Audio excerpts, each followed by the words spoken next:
Hey, this is Anney. And Samantha. And welcome to Stuff Mom Never Told You, a production of iHeartRadio.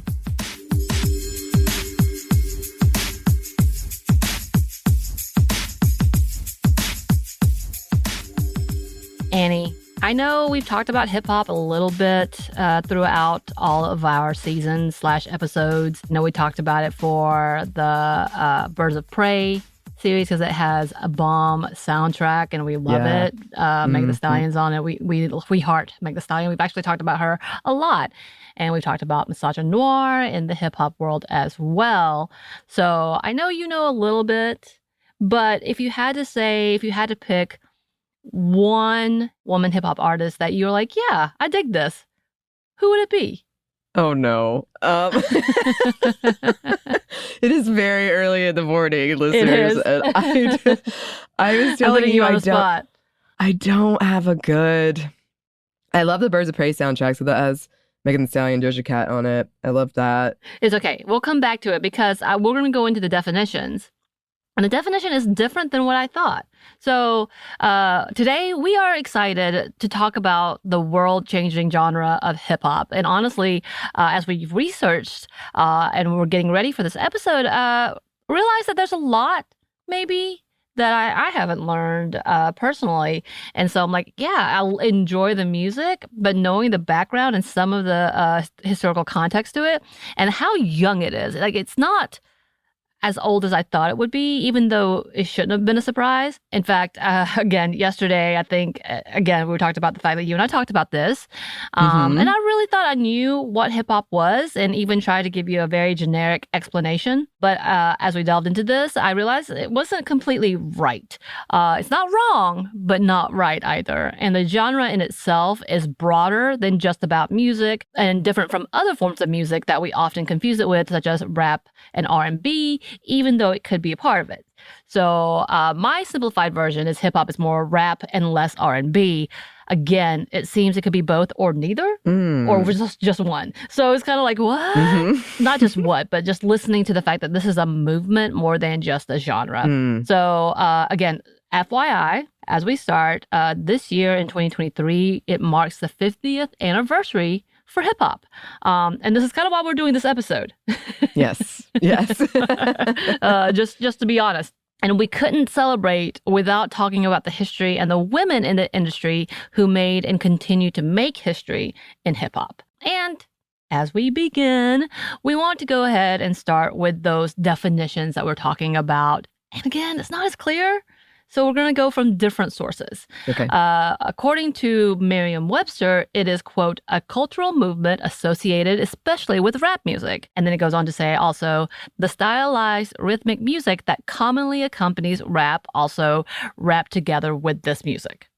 So kind of, yes, as I said, I was like, think more rap than R&B, and I gave you examples. But I would argue that both like Beyonce and TLC, who, from what I gather, lean towards the R&B, would be hip hop. But again, maybe again, I'm just like, huh? Because at first I was like, Beyonce, I thought that was an R&B, but then as I see the definitions, like she's a culture, she's a movement. So who knows? And it is her internet, as we said before. And for its technicalities, one article describes hip hop music something that includes rhythm and blues and beatboxing. Okay. And breaking that down, Masterclass describes it this way. Hip-hop music is a varied musical genre, but most hip-hop songs incorporate several common elements. 1. Strong rhythmic beat. A rhythmic beat is the strongest unifying factor of hip-hop music. It can be fast and aggressive or slow and relaxed, but it carries the song steadily forward and serves a backdrop for vocal performance. Most beats in hip-hop songs aren't simple drum lines. Beat making is a complex and varied art form that results in other songs and sounds. 2. Vocals. The majority of hip-hop songs incorporate rapping as their main vocal style, a rhythmic, usually rhymed type of chant that interplays with the beat. Other vocal styles include singing, spoken word, auto-tune, and ad-libs. 3. Breaks. Break is a term for long percussive periods in a hip-hop song. In the 1970s, DJ Kool Herc is credited with developing the concept of a break and encouraging dancing called breakdancing, breaking, or b-boying. During these instrumental measures, modern hip-hop songs often include breaks to harken back to the genre's roots or encourage dancing. I have to tell you, I feel so nerdy right now, like defining hip-hop. But I love it. I need it. Look, we Yeah. need it. And to be honest, outside of living it, I don't think people actually talk about what it is and what it really encompasses. And there's Right. even a debate about what it is in different articles that I read. It gets Yeah. territorial. I will say that. So even for us to understand it in an academic measure, because that's what we do, Yeah. more research-based, Uh-huh. it is nerdy. We are breaking down a very cool genre into, so Yes. I read this in a magazine. But we're going to keep doing it because that's Yeah. who we are. Uh-huh. In another article titled, What is Hip Hop Music? They describe it like this. Hip hop is a musical genre from the inner cities of the United States. In the 1970s, in New York City, African Americans, Jamaicans, and Latinos combined rhythmic drum beats, DJing, and rapping to create a new and unique musical genre. Rappers usually provide the vocals in hip-hop songs. These musicians use rhythmic vocal technique over the music of a song. Instead of instruments, the backing music tracks come from DJ playing records and performing turntablist techniques. Hip-hop songs combine a variety of genres such as R&B, funk, disco, and dub, and can even sometimes include spoken word. So again, like it kind of just encompasses all of that. Mhm. They further break down the characteristics similarly to master classes, but add the following. So they add emceeing, and this is the lead of the song. Though most have singing and background vocals, this includes the rappers that can be also called MCs. DJing and turntablism, and this is where the two turntables and mixer, not microphone, comes in, which loops and samples records. And this is where we see the beginning of scratching as a form of musical technique. So using the record to make that, I'm not going to do it. That sound. Mhm. Yes, you know it. You know it. There's also drum machines such as the Roland TR 808. And if you've heard people referencing in their raps 808s, this is what they're referencing. And good old beatboxing that is used to make the beats. And I'm also not going to try that because I know I'm not cool. Okay. Yeah, at least we're aware. But again, that is a bit more simplistic than what it has become.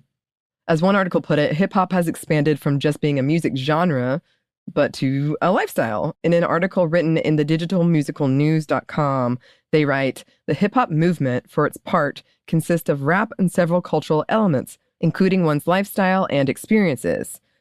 Looking at what hip hop has become, it has become a way of life, a cultural style. The article compares the difference between rap and hip hop, saying, rap represents a rhythmic style of vocal recitation that's popular in most of hip hop's top songs, but it's just one component of the broader hip hop cultural movement. And the article quotes Murs as saying, you could be a rapper and you could be a musician and you could be a pop star, said Murs, but it doesn't make you hip hop. Hip hop is definitely, it's a culture. There's elements to it. There's all types of things that go along with it. And as musicindustryhowto.com writes, hip-hop is more than music. It's a culture that was cultivated within inner cities of the United States, but has become a worldwide powerhouse, influencing modern music and generations to come. Right. And we've talked about that when we talked about K-pop in itself and how big it has spread. It spread faster than I thought.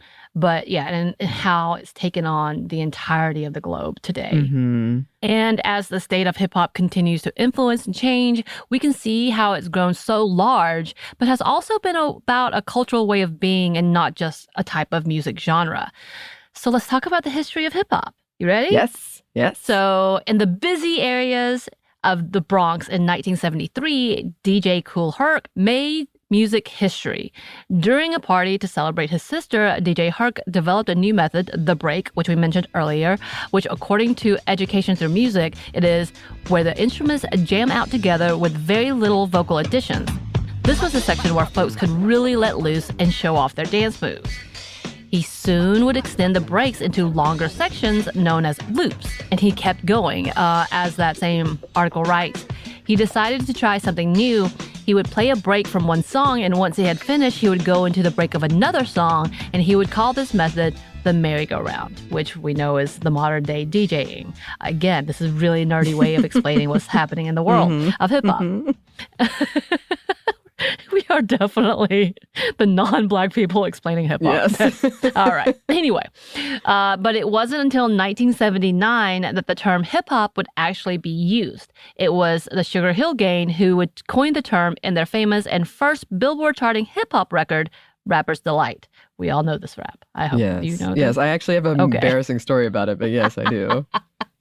Just right along with us talking about this. Because I didn't know it was such a long song, and I told someone I knew all the lyrics, and he was like, oh, really? And I was like, yes, I knew all the lyrics to the shortened one, but I did not know it was such a long version, and I embarrassed myself, and I still think about it to this day.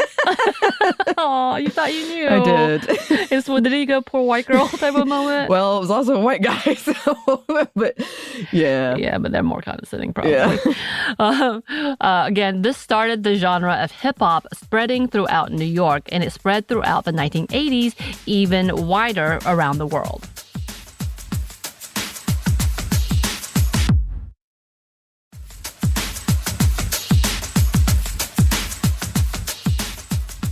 So now that we have the basics of the beginning of hip-hop, let's talk about the legendary women of the hip-hop world. So did you know that one of the people who helped release Sugar Hill Gang's Rapper's Delight was legendary R&B writer, singer, and producer Sylvia Robinson? Here's what Billboard had to say about her.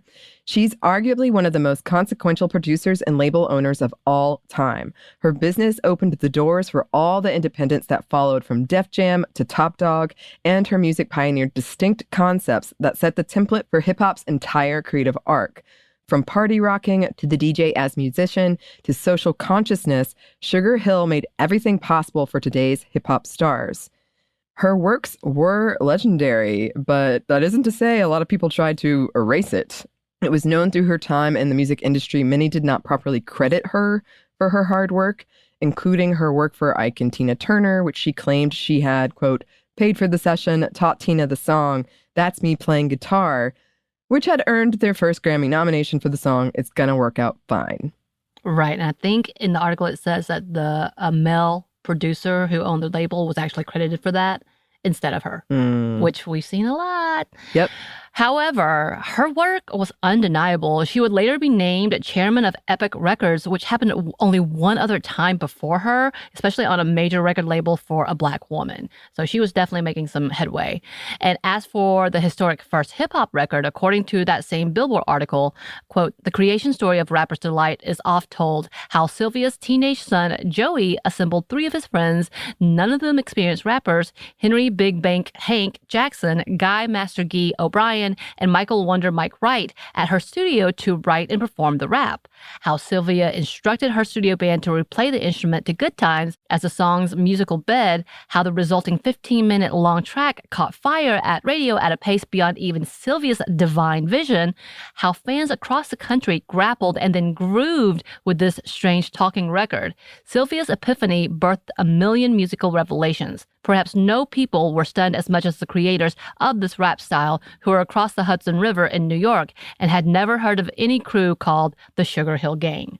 And it continues. Sylvia named the act after the fancy Harlem neighborhood that loomed over her own childhood home on 137th Street.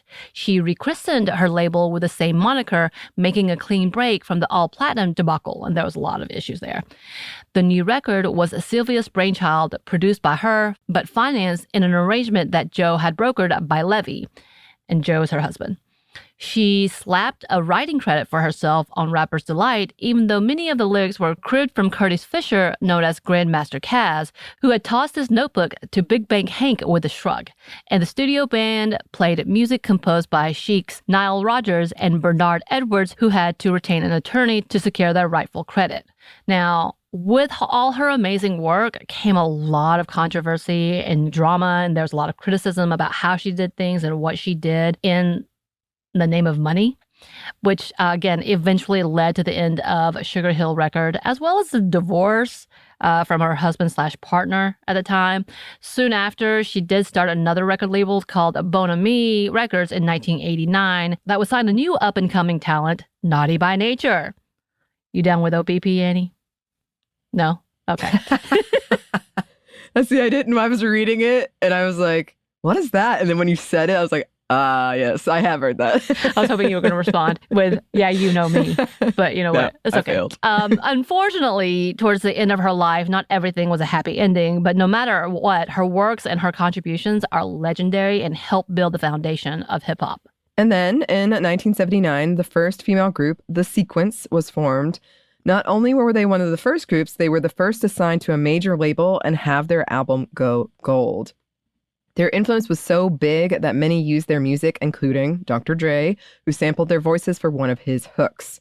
The group comprised of 3 childhood friends from Columbia, South Carolina: Cheryl the Pearl Cook, Gwendolyn Blondie Chisholm, and Angela Angie B. Brown. Though they are not largely recognized today, they were the beginning for so much in the hip-hop world. Here's a quote from a Rolling Stone article. The group recorded the hard-grooving Sugar Hill Records single, Funk You Up, in 1979, one of the very first hip-hop songs ever etched to vinyl.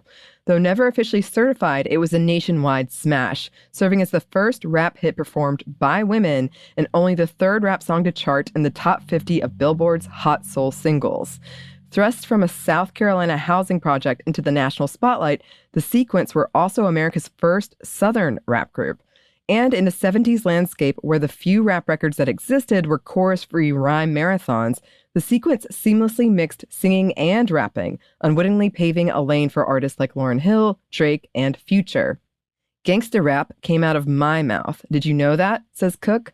She takes a minute to speedily cycle through her verse on the 1980 single, And You Know That, to get to the smoking gun. I said, we're not Confunction, we're not The Gap, we're the Sugar Hill girls with the gangsta rap. She recites with force. We're not Chic or Sugar Hill. We're the Sequence girls with the gangster thrill. We were the only ones talking about gangsta in records. It came out of my mouth.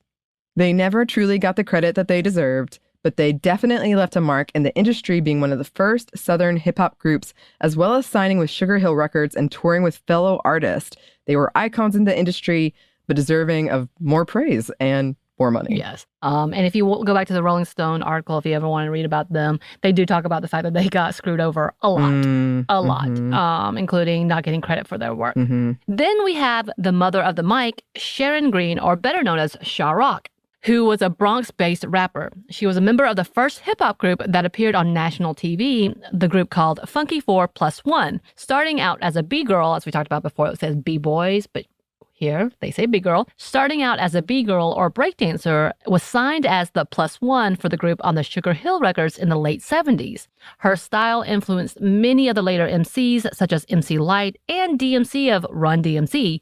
Here's a quote from Kimbrough McLeod, a music scholar, about Sha Rock. A unique aspect of the group was that Sha Rock wasn't portrayed as a sex object, but was more or less considered equal among the male members of the group. Aside from the minor success of the all-female Sugar Hill Records rap crew, The Sequence, Funky 4+1 signified the last moderate success of a woman rapper in the industry until Roxanne Shante and Salt-N-Pepa came along in the mid-'80s. So the legendary MCs paved the way for so many and even performed on Saturday Night Live. Here's a quote from her from an NPR article. The very moment I got my taste for hip-hop is 1976 as a B-girl. You know, being out there breakdancing, watching young kids move around throughout the Bronx, traveling as a nomadic B-girl and B-boy just to hit those breakbeats. The MCing came in 1977. The first person that I saw breakdance was friends of mine that had went to junior high school with me. They taught me what it was to uprock, what it was to just hit the beats whenever you hear that certain breakbeat. And she goes on, the circle was always male-dominated. It was a young male sport at the time. I was sort of like a tomboy growing up, but there was just a feeling that you knew you had to be a part of it. Some of us was living in poverty, politicians always doing their own thing, so when we came within that circle, that was our way to get away from all the other negative stuff. I mean, just being out there in the street and just listening to some of this, the sounds and the music and the percussion, it just gave you a feeling like you could just take on the world. It just empowered you as a woman. And she went on to talk about her time as being the first female MC. She says, in late 1977, I became the first female MC, but at the time, there were only 2 male MCs in the organization, Keith and KK Rockwell. And then at the beginning of 78, we added another MC to the group, Rayham. This is how we became the original Funky Four.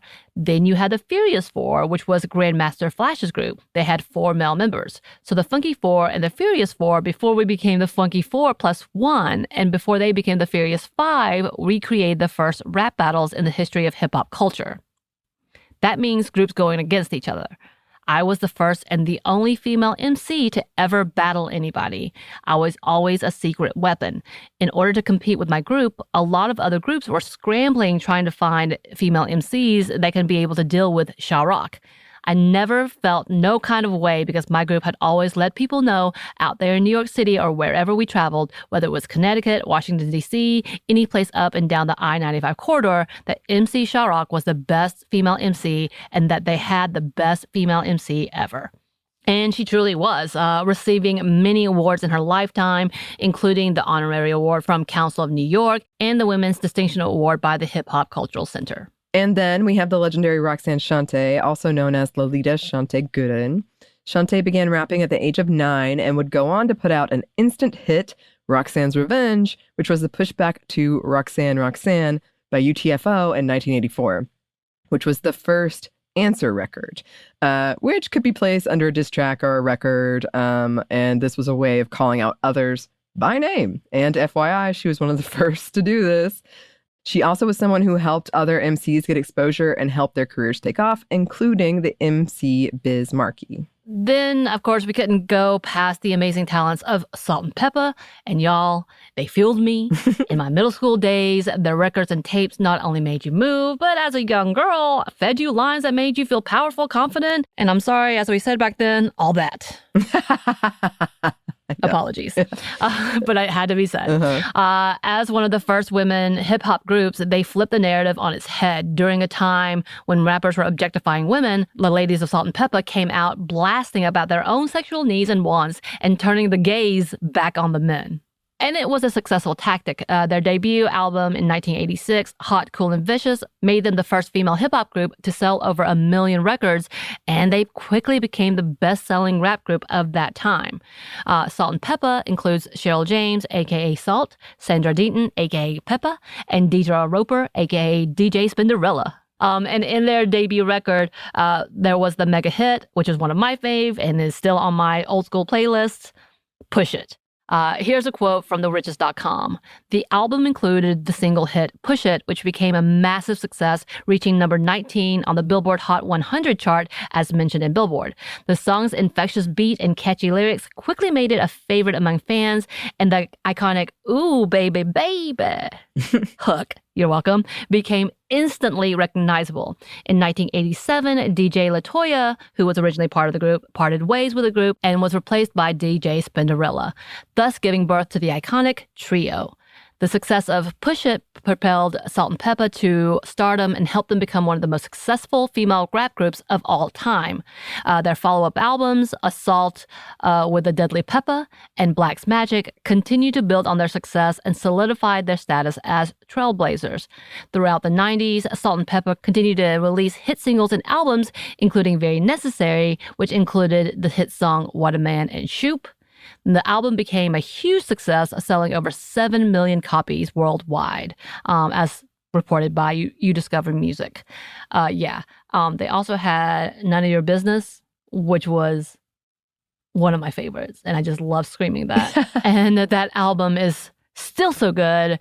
Guarantee you're going to see people trying to karaoke either What a Man or Shoop today. It isn't that just that their music was that good, but they inspired so many and broke down barriers. Here's another quote from the article. Salt and Peppa also broke down barriers for women in hip-hop.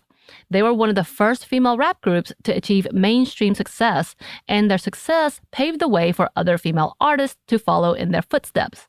Salt and Peppa has also received several accolades, which include a Grammy Award for Best Rap Performance by a Duo or Group, multiple nominations from American Music Awards, 3 MTV Video Music Awards, and 2 VH1 Hip Hop Honors. And in 2022, the iconic trio presented a star on the Hollywood Walk of Fame, as reported by People, for their unparalleled contribution to hip hop. These awards were all very well earned by the group, and they continue to inspire other hip-hop artists today, including Megan Thee Stallion and so many more. And we have to talk about MC Lyte. MC Light, or Lana Michelle Moore, was the first woman rapper to release a solo album. But that isn't the only thing she was known for. She was known to take on issues of misogyny and sexism within her lyrics. So much so, she would eventually be credited with helping transition hip-hop from just good times to being a, quote, socially conscious form of expression. Her work has influenced so many, including Queen Latifah, Lil' Kim, Missy Elliott, and Lauryn Hill. And of course, her work has gotten her many accolades, including Icon Lifetime Award, I Am Hip Hop Award from the BET Hip Hop Awards, and honored with the Lifetime Achievement from the Hip Hop Inaugural Ball, and so many more. Right. This would lead us to the legendary 90s, my era, with the likes of Missy Elliott, Lauryn Hill, Lil' Kim, Foxy Brown. That era is incredible. There's so many more that I've missed out, but so good, so good. I would put TLC probably in that era too. Queen Latifah, who was the first solo female rapper to earn a gold certification and even was the first female rapper to get a star in the Hollywood Walk of Fame. And yeah, she has become a household name. Her work influenced a whole new generation. Then we have Lil' Kim, who is not afraid to be her sexy self. As XXLMag.com put it, Lil' Kim's sexuality was front and center in 1996 with the release of her debut album, Hardcore. With lyrics such as, I used to be scared of the dick, now I throw lips to the handle it like a real Lil' Kim boldly embraced her sexual exploits, something no other female rapper had really done before her. She's often considered the first to take the never-ending objectification of women and throw it in men's faces. And Samantha, I appreciate you laughing at me off screen. Oh my gosh. I love that you had to read that. Keep going. And her work spoke for itself, selling over 15 million albums and creating her own iconic fashion statements that have been talked about for years now. I mean, I don't know. Do you know what the boob jiggle? I mean, I know of boob jiggle. I don't think I know the boob jiggle. Well, she was on the red carpet. And I don't know who she was talking to, but she literally had a pasty. I think she was the first one to do this. Like it was a beautiful outfit, and her breasts were like just kind of with a pasty. One of them, and the person who was interviewing her, I forgot it was, just decided to tap it on the red carpet. Oh my gosh! And it's that moment lives in history of MTV moments. Oh my goodness! Okay, no, I had not heard of that. So many thoughts. Well. This brings us to Lauryn Hill, who is a woman of many talents. From the beginning, many knew Hill would be successful. Her time with the Fugees blasted her into hip-hop fandom, and her solo projects would become a sensation. Here's a quote from youdiscovermusic.com. Releasing The Miseducation of Lauryn Hill in 1998 to public and critical acclaim, mixing neo-soul sounds with powerful feminist lyrics, Hill delved deep into the complications inherent in womanhood, motherhood, Black femininity, and the music business. Hits like Doo-Wop, That Thing, Everything is Everything, Lost Ones, and X Factor still sound as fresh and compelling today as they did at the time of their release. And this album debuted at #1 on the Billboard 100, the first chart-topping for a female MC, and would go on to win the Album of the Year trophy at the Grammys, a first for a female rapper. Then we have Missy Misdemeanor Elliott.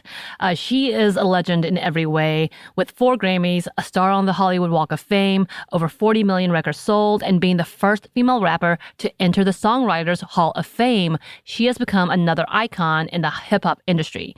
Here's a quote from a Refinery29.com article.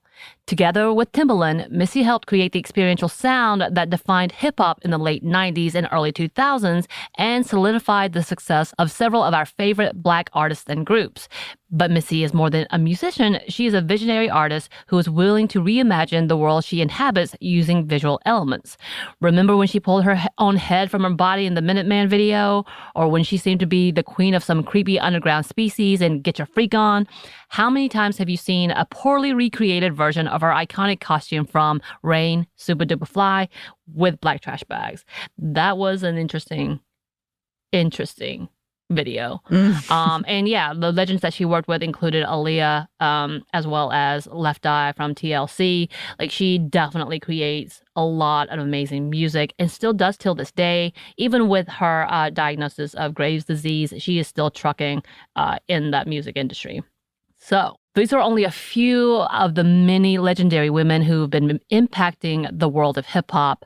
Of course, today there are new icons coming into play, from the Queen Nicki Minaj to Megan Thee Stallion to Lotto to Doja Cat and so many more.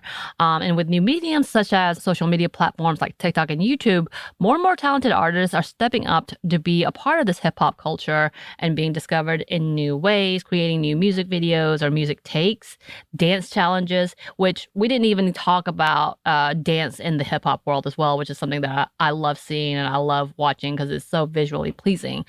And yeah, with all of these amazing works, we didn't really delve into any of the controversies that happen within the hip hop industry, especially when it comes to women and Black women in the industry, as well as queer women in the industry, because we are celebrating today. But there's a lot to be said that needs to be fixed, that still needs to be addressed today. We see issues constantly when it comes to Black women rappers and what they do. And we should always be aware of that, because it is something that should never be forgotten. Yes, hard agree.